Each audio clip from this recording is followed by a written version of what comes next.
ఎంతమంది పహల్గామ్ అటాక్‌తో పాక్ మీద కసి తీర్చుకోవాలని ఎంతమంది అనుకుంటున్నారు?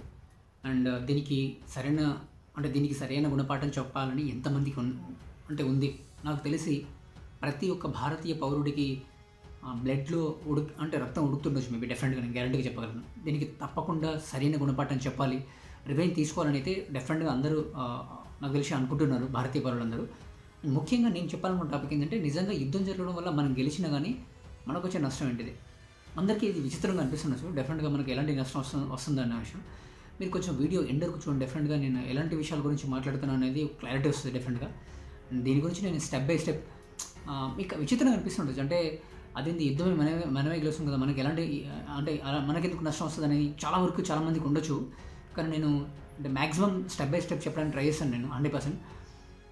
చాలా వరకు దీని మీద క్లారిటీ ఇవ్వాలనుకుంటున్నాను నేను అందరికీ. అండ్ యుద్ధం ఎంతవరకు అవసరం అనేది భారతదేశానికి దీన్ని బట్టి మీకు ఒక ఐడియా వస్తుంది డెఫినెట్గా. ఇండియాకు వచ్చే ఎఫెక్ట్ ఏంటిది అండ్ లాస్ ఏంటిది దీనివల్ల, యుద్ధం వల్ల. నేను చాలా క్లియర్గా చెప్పాలనుకున్న విషయం ఏంటిదంటే, ఫస్ట్ ఆఫ్ ఆల్ ఏదైతే లోవర్ క్లాస్ మిడిల్ క్లాస్ వాళ్ళు ఎవరైతే ఉంటారో, లో పవర్టీలో ఉన్న వాళ్ళు ఎవరైతే ఉంటారో వాళ్ళనే కాదు, ప్రతి విషయాల్లో ఏదైతే ఈ గ్రాసరీ ఐటమ్స్ కానీ మనం డైలీ నీడ్స్ అయితే ఉంటే వాటి మీద బీభత్సమైన కాస్ట్ పెరిగిపోతుంది. యుద్ధం జరిగే పరిణామాలు ఉన్నప్పుడు కానీ, యుద్ధం జరుగుతున్న టైంలో కానీ బీభత్సమైన కాస్ట్ పెరిగిపోయే ఛాన్స్ ఉంటుంది 100%.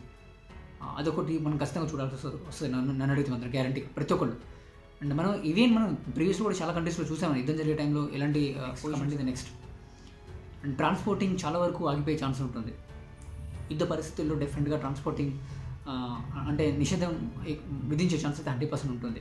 ఇది ఎఫెక్ట్ అయినా నెక్స్ట్ ఇది చాలా ఇంపార్టెంట్ మన కంట్రీకి సంబంధించింది. సో మన జీడిపి కరెంట్లీ 4th ప్లేస్లో, వరల్డ్ వైడ్ చూసుకుంటే ర్యాంకింగ్లో 4th ప్లేస్లో రన్ అవుతుంది యాక్చువల్గా. దాని మీద ఎఫెక్ట్ పడే ఛాన్స్ చాలా వరకు ఉంటుంది. అండ్ దాని తర్వాత నెక్స్ట్ ఏదైతే విదేశీ అవుట్ సైడ్ కంట్రీస్ ఏదైతే ఉంటాయో ఆ కంట్రీస్ మన దగ్గరికి ఏదైతే ఇండస్ట్రీస్ పెట్టడానికి వచ్చే కంట్రీస్ అయినా ఉండొచ్చు, లేకపోతే ఇక్కడ ఏదైనా ప్రొడక్షన్ కంపెనీ స్టార్ట్ చేయాలనుకున్నా అలాంటివి అయినా ఉండొచ్చు, లేకపోతే ఐటీ లాంటి సంస్థలు అయినా ఉండొచ్చు. ఏ రంగానైనా తీసుకోండి మీరు, చాలా వరకు ఎఫెక్ట్ పడే ఛాన్స్ ఎక్కువ ఉంటుంది ఇండియా.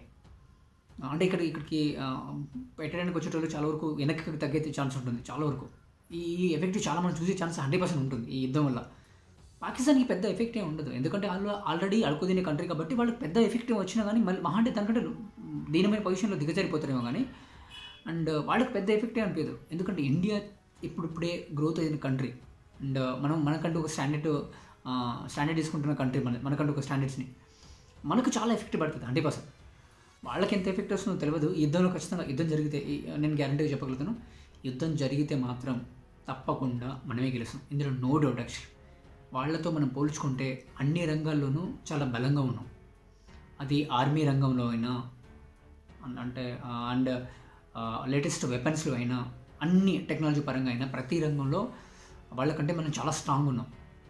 అండ్ మనల్ని తట్టుకొని వాళ్ళు నిలబడడం వాళ్ళ వల్ల కాదు యాక్చువల్గా. వాళ్ళు మాటలు మాట్లాడుతుండొచ్చు కానీ మనల్ని తట్టుకొని నిలబడడం వాళ్ళ వల్ల కాదు యాక్చువల్గా. యుద్ధం ఫేస్ టు ఫేస్ యుద్ధం వస్తే మాత్రం. అందుకోసమే వాళ్ళు ఇలా దొంగతనంగా, మగతనం లేదు కాబట్టి వాళ్ళకి ఇలా దొంగతనంగా వచ్చి మనుషులు చంపేయడం ఇలాంటివి జరుగుతుంది యాక్చువల్గా. నన్ను అడిగితే ఇలా హిందువుల ముస్లిమ్స్ అని కన్ఫర్మ్ చేసి చంపినప్పుడు ప్రతి ఒక్క భారతీయ పౌరుల్లో రక్తం అయితే మరిగిపోయి ఉంటుంది నన్ను అడిగితే గ్యారెంటీగా. దీనికి అయితే ఖచ్చితంగా నేను చెప్తున్నా పరిష్కారం వాళ్ళు దీనికి రెట్టింపు అనుభవించి తీరాల్సిందే నా ఒపీనియన్లో. ఇందులో ఇండియా అసలు తగ్గకుండా ఉండాలని నేను గ్యారంటీగా కోరుకుంటున్నాను నేను.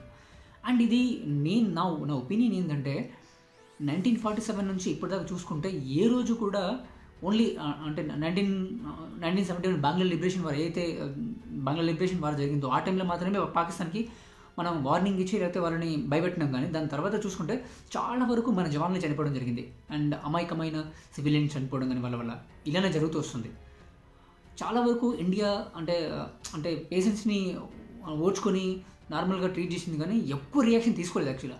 ఐ థింక్ దిస్ టైం చాలా వరకు ఈ టైం అయితే చాలా వరకు సీరియస్ తీసుకుందని అయితే నేను స్ట్రాంగ్గా నమ్ముతాను. ఎందుకంటే ఒక దేశానికి సంబంధించిన వాళ్ళ మతం మీద చెక్ చేసి మరి చంపారంటే ఏ మత పౌరుడికి ఏ దేశ పౌరుడికైనా అది అంబారిజింగ్ గాను లేదా హర్టింగ్ గాను ఉంటుంది డెఫినెట్గా. అందుకోసం ఈసారి ఇండియా ఇంత రియాక్ట్ అని దీనికి ఖచ్చితంగా పరిష్కారం తీర్చుకోవాలి.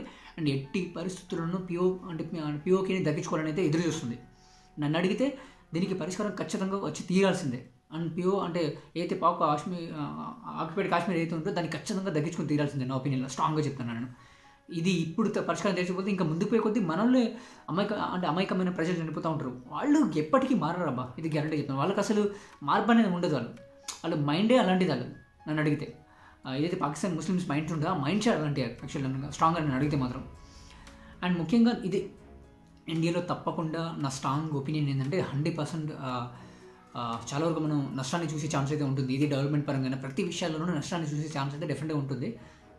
ఇవన్నీ జరిగినా కానీ ఇండియా యుద్ధాన్ని కోరుకుంటుంది అంటే నా ఒపీనియన్లో డెఫినెట్గా వాళ్ళకైతే సమాధానం చెప్పాలని అని కోరుకుంటుంది. మరి దీన్ని ఎట్టి పరిస్థితుల్లో ఈసారికైనా దీన్ని ముగించి ఒక కులికి తేయాలనేది నా స్ట్రాంగ్ ఒపీనియన్ అని స్ట్రాంగ్గా నేను కోరుకుంటున్నాను నేను. అండ్ ఐ హోప్ అన్ని విధానాలుగాను ఆర్మీ విషయంలో ఇప్పుడైతే యుద్ధానికి అయితే సిద్ధంగా ఉన్నారు. అన్ని విషయాలను అంటే అన్ని విధానాలను సమకూర్చుకున్నారు. ఇండియా అంటే బార్డర్లో ఉన్నారని అడిగితే ఆర్మీలో కానీ లేకపోతే వెపన్స్ దగ్గర చేయడం కానీ అన్ని విషయాల్లో మనలు ఫుల్ అంటే అండ్ ఈవెన్ మిజైల్స్ టెస్టింగ్లో కానీ అన్ని విషయాల్లో అంటే రెడీగా ఉన్నారు. ఎక్కువగా నాకు తెలిసినంతవరకు సమాచారం అయితే యుద్ధం జరిగే ఛాన్స్ అయితే చాలా వరకు ఉండే ఛాన్స్ ఉంటుంది 100%.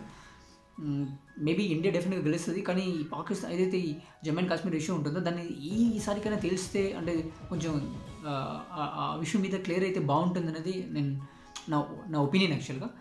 సో యుద్ధం జరిగితే ఎలాంటి పరిణామాలు వస్తాయని మీ అభిప్రాయం అనేది ఖచ్చితంగా కామెంట్ రూపంలో తెలియజేయండి, ట్రై చేయండి. And at the same time దీనికి పరిష్కారం ఎలా తీసుకుంటే బాగుంటుంది అండ్ మీకు అనిపించిన ఫీలింగ్ అంటే దీనికి అంటే యుద్ధ పరిణామాలే ఉంటే బెటర్ ఉంటుందా లేకపోతే దీన్ని ఎలా పరిష్కారం తీసుకొస్తే బాగుంటుంది అనేది అనుకుంటున్నారో కింద కామెంట్ రూపంలో తప్పకుండా తెలియజేయండి. నా స్ట్రాంగ్ ఒపీనియన్ ఏంటంటే ఈసారికైనా దీన్ని క్లియర్ చేస్తే బాగుంటుంది. ఏదైతే ఈ జమ్మూ అండ్ కాశ్మీర్ ఇష్యూ ఉంటుందో దీన్ని క్లియర్ చేస్తే బాగుంటుంది ఎప్పటికైనా. ఇదే నేను అనుకుంటున్నా. అండ్ ఇది నా ఫస్ట్ వీడియో నా ఛానల్లో. తప్పకుండా మీకు ఒకవేళ నచ్చితే లైక్ అండ్ షేర్ చేయడం మాత్రం మర్చిపోకండి. అండ్ తప్పకుండా సబ్స్క్రైబ్ చేసుకోండి. తప్పకుండా నచ్చింది అయితే అనుకుంటున్నాను. And thank you so much and జై హింద్.